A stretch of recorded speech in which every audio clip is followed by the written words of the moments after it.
Hi folks, Mr. MegaManFan here. Like, share, comment, and subscribe. You know all the things to do. I've got a package from Atari today, and we should have just enough time in this video for me to test at least one of the things that's inside here. And it's something I've been looking forward to for a while, but since I also pre-ordered something that's in this package, I had to wait for both things. That's my own fault. I could have ordered them separately, but as you'll see here momentarily, this is the CX78 Plus wireless gamepad. It looks like the old Atari 7800 gamepad, which to my knowledge wasn't really widely sold here. I think the Atari 7800, if I remember correctly, was bundled with a joystick, not this controller.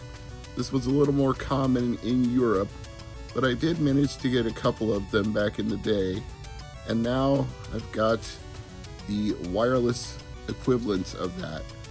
And I imagine that they intended most people would use this with either the 2600 Plus or the 7800 Plus, but I'm going to try it on my original Atari 7800, because why not?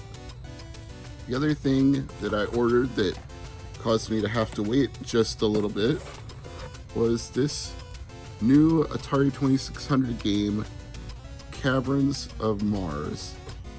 I appreciate they went with the red style box. I like the red and the silver. They're both really nice.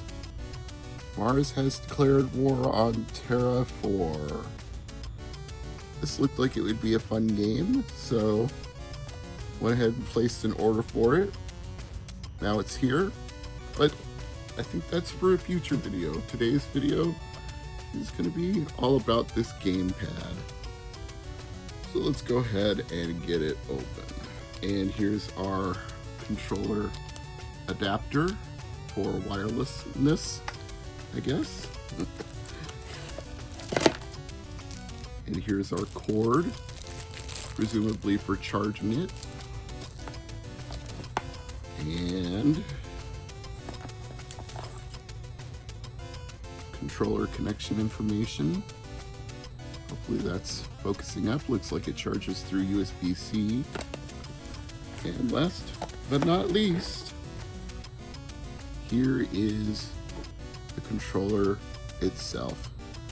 Now it's cold because it's been in the back of a mail truck and it's freaking cold outside. That's probably why you hear the furnace running behind me right now, but it feels like the original Atari 7800 pad, except of course now it's wireless. Very nice controller. But I think what I need to do now is get the cord out and get it charging. Not sure how long it's going to take to charge. So we've got standard USB-A on one end and USB-C on the other end. So that should just plug right into the charging stand I have here next to my chair. That's very handy. You know, I might be able to use it while it's charging. That would certainly speed things along a little bit. I have to give that a try and see how that goes. All right. Get this cord untangled a little bit and get it plugged in. And now we have a yellow indicator light to show that it's charging. That's helpful. There we go.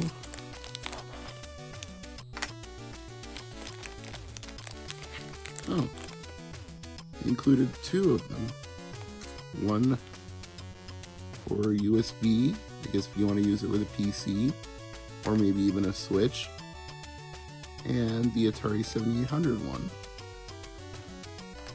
And they even included the old school nub if you want to screw it into the D-pad, because the original also came with a little nub you could screw in and it'll take it right back out. But here you can see what it looks like as a joystick instead of as a D-pad.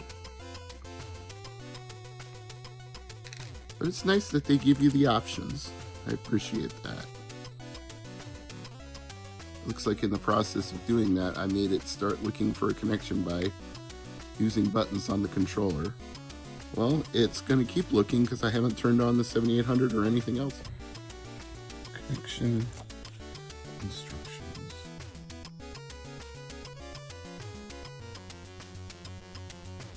Pressing the sync button for 3 seconds on the Atari wireless controller.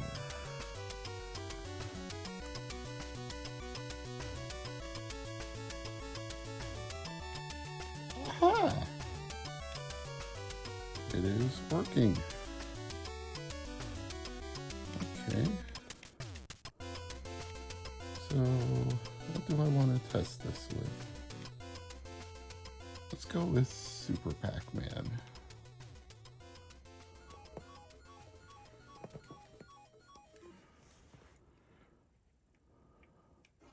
Turn the volume up a little bit.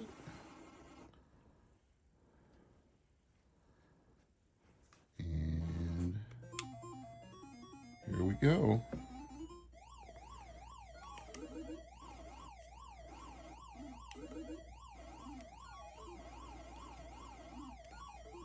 All right.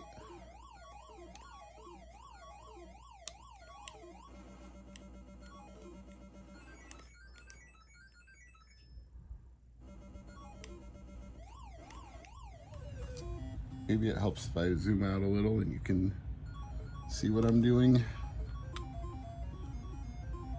You can see the controller,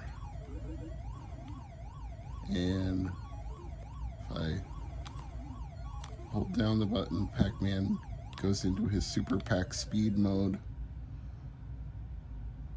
Of course, we're not demonstrating both buttons here. We need a button that takes advantage, a game that takes advantage of both buttons, but at least you're seeing what one button does. Now I realize I could have left it there, but I wanted to try a game with both buttons active, so I chose a classic homebrew game, Ricky and Vicky. And I'll just play as Ricky alone. Oops. Well, that shows I was using the wrong button because I used the exit button instead of the select button. 2 to select.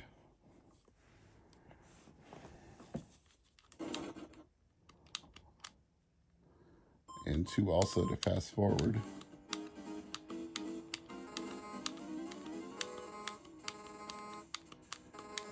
I'm the miser dragon. I'm Mr. Number 1. They call me Dragon Miser. Whatever I touch is kidnapped in my clutch. I'm too much. Catch you later, suckers.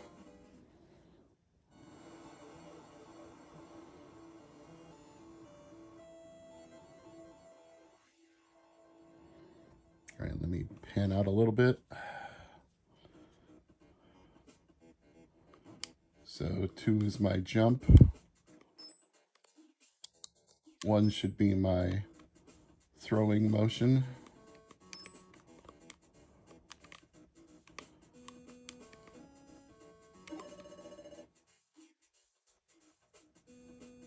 Once I have something to throw.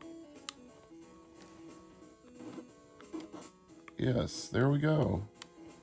Both buttons are working.